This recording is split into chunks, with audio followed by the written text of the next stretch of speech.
Binigyang katuparan ni Pangulong Duterte ang pangarap ng isang Marikenyong sapatero na maisuot ng isang Pangulo ang gawa niyang sapatos. Kung sino ito, kilalanin natin sa ulat ni Sweden Velado. Nung isuot, para naman akong napunta sa lapap. Dahil nasiyahan ako. Ito ang reaksyon ni Rolando de Guzman Santos o Tatay Oli matapos malamang isinuot ni Pangulong Rodrigo Duterte ang gawa niyang sapatos. Kamakailan lamang, naging viral ang video at larawang ito kung saan ipinapakita ng Pangulo sa ilang miyembro ng kanyang gabinete ang kanyang boots na made in Marikina. Kwento ni Tatay Oli, inabot ng higit 1 linggo ang paggawa niya ng boots ni Pangulong Duterte dahil pakonti-konti munang kinumpleto ang lahat ng mga kailangang materyales tulad ng brown leather na ito.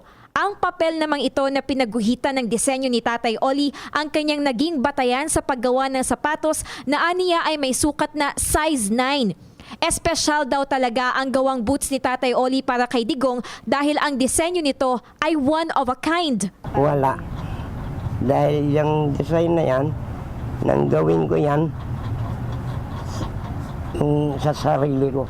Pagbabahagi naman ng anak niyang si Rosemary, nakarating ang sapatos sa Pangulo matapos itong tanggapin ng isa sa mga designer ng boutique sa Davao City na gumagawa ng barong Tagalog at pantalon ng presidente. President Duterte, maraming salamat po kasi sinuot niyo po yung sapatos na ginawa ng tatay ko. Maraming salamat po sa pagtangkilik ng produktong Pilipino. Ngayon ay sisimulan naman na ni Tatay Oli ang paggawa ng nirequest ng Pangulo na isa pang pares, isang kulay itim na version ng brown boots na kanyang iniregalo. Dahil kay Pangulong Duterte, isang matagal na pangarap ng simpleng sapatero ang nabigyan ng katuparan. Bago man akong mawala, ay idagong makagawa man lamang ako ng sapatos na isang taong napakataas.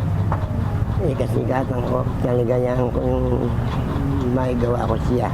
Para sa PTV News, Sweden Velado. Ako po si Cathy San Gabriel. Subscribe na sa PTV YouTube channel. I-click lang po ang subscribe button.